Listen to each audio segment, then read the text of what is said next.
โอเคครับ สวัสดีเพื่อนๆชาว YouTube Channel ทุกคนนะครับ วันนี้ผมช่อง Sing Story นะครับ วันนี้นะครับผมจะมารีวิวลำโพงยี่ห้อ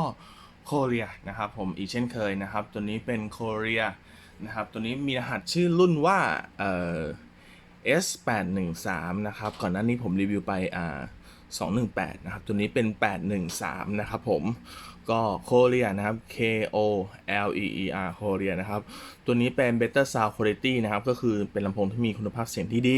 นะครับจากทาง Korea นั่นเองนะครับผม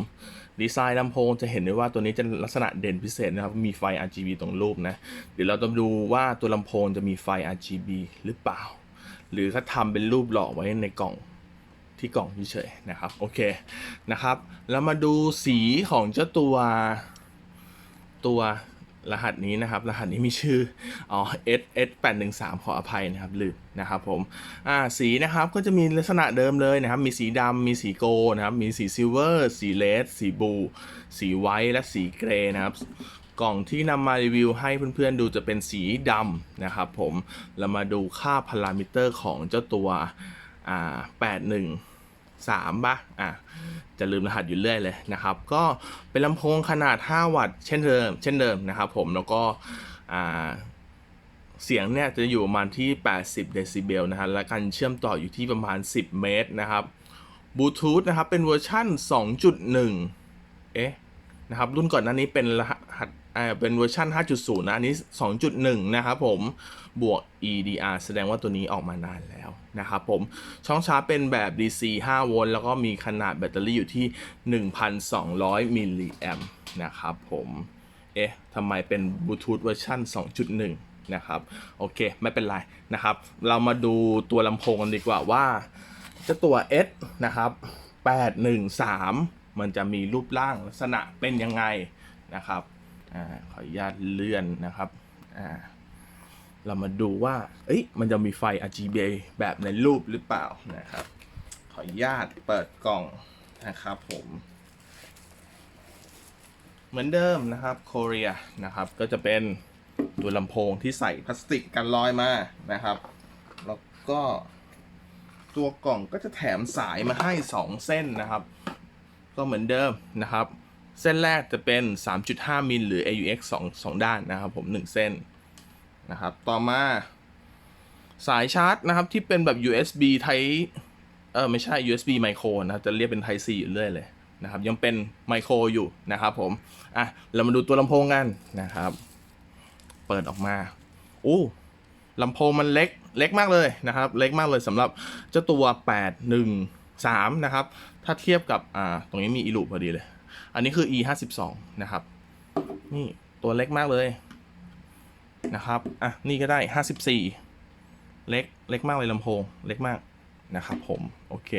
เรามาดูตัวลำโพงนะครับดีไซน์เขาก็เป็นคล้ายๆทรงกระบอกสี่เหลี่ยมผืนผ้านะครับแล้วก็จะมีคำว่าสกรีนคำว่า Korea นะครับ KOLLER ตรงนี้นะครับแล้วตรงนี้ก็จะมีปุ่มสถานะนะครับเหมือนเจ้าตัว218เลยนะครับก็มีปุ่มเพย์นะครับผมปุ่มเบาเสียงลดเสียงและปุ่มโหมดนะครับผมตรงนี้ก็เป็นซอล่องนะครับผมก็ด้านล่างนะครับก็จะมีโลโก้คำว่าBetter Sound Quality นะครับตัวนี้แล้วก็มีลูกยางรองกันลื่นนะครับผมตรงนี้ไม่มีอะไรฝั่งซ้ายขวาไม่มีอะไรนะครับเรามาดูพอร์ตการเชื่อมต่อว่าเป็นยังไงกันบ้างนะครับผมพอร์ตการเชื่อมต่อก็จะมีช่อง USB นะครับช่องใส่การ์ดแล้วก็ช่องชาร์จที่เป็นแบบไมโครนะครับแล้วช่อง AUX และปุ่มสวิตช์เปิดปิดนั่นเองนะครับโอเคเดี๋ยวเราลองมาเปิดกันดีว่าไฟมันจะมีจริงหรือเปล่าเปิดออกมาโอเค Collier share your music ไฟนะครับ share your love มีไฟเต้นตามจังหวะเพลงหรือเปล่าเราสามารถเปลี่ยนปุ่มไฟได้ป่ะเดี๋ยวเรามาดูลองกดเล่นๆนะเปลี่ยนป่ะไม่เปลี่ยนหรือปุ่มโหมดปึ๊บไม่เกี่ยวโอเคนะครับก่อนเทสเสียงนะครับผมมาบอกว่าเจ้าตัว S813 Korea ตัวนี้สามารถปรับโหมดไฟได้4โหมดนะครับโหมดแรกคือการปิดนะครับการกดเปลี่ยนโหมดไฟนะครับโดยการกด M ค้างอันนี้คือโหมดที่2นะผมนับเป็นโหมดที่2นะครับ ตัวนี้เสียงลำโพงถึงจะเปิดไม่สุดนะ ผมจะเทสไฟเพื่อนๆดูก่อนนะครับเพลงก็จะเล่นไปไฟก็จะเป็นกระพริบแบบนี้เปลี่ยนเป็นโหมดที่3กดค้างไฟก็จะเปลี่ยนโหมดเห็นไหมครับอันนี้ไฟก็ค่อยจะเปลี่ยนสีไปเรื่อยๆนะครับ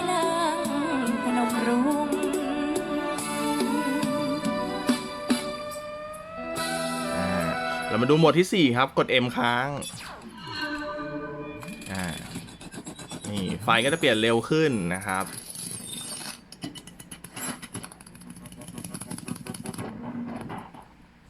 แล้วเรามากดปุ่มโหมดอีกครั้งหนึ่งไฟก็จะดับนะครับรวมเป็นทั้งหมด4โหมดนะครับก็คือปิดไฟนะครับนี่โหมดที่1นะครับอันนี้ก็จะตามเสียงนะโหมดที่2นะครับแล้วก็โหมดที่3กดอีกครั้งหนึ่งนะครับก็จะปิดไปเปิดขึ้นมาโอเคเดี๋ยวจะมาเทสเสียงนะครับผมจะเปิดสุดนะ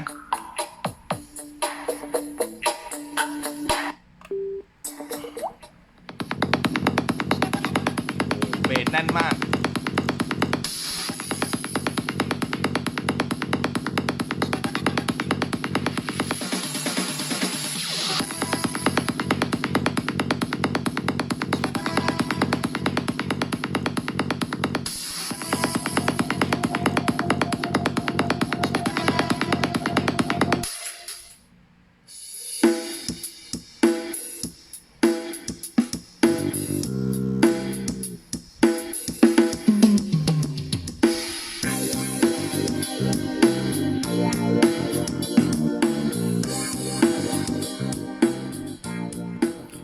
โอเคเทสเสียงประมาณนี้ละกันนะครับก็เป็นไงบ้างครับสำหรับลำโพงโคเรียนะครับตัวนี้เป็นรุ่น S818 นะครับมีไฟ RGB ที่เจ้าตัว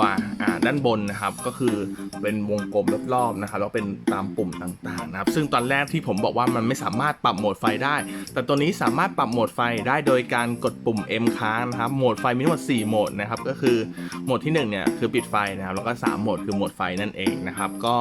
หวังว่านะครับคลิปนี้จะเป็นประโยชน์ต่อเพื่อนๆในการเลือกซื้อลำโพงนะครับก็ยังไงก็ฝากไว้ด้วยสำหรับแบรนด์โคเรียนะครับตัวนี้เป็นรุ่น S813 นะครับก็ใครชอบคลิปนี้นะครับก็อย่าลืมฝากกดไลค์เป็นกำลังใจให้ผมด้วยนะครับใครยังไม่กดติดตามก็ฝากกดติดตามด้วยเพื่อจะไม่ได้พลาดคลิปวิดีโอเกี่ยวกับลำโพงหรือ e-loop ในรุ่นใหม่ๆนะครับก็ยังไงคลิปนี้ก็ฝากไว้ด้วยนะครับไว้เจอกันใหม่คลิปหน้านะครับสำหรับวันนี้ไปแล้วครับสวัสดีครับ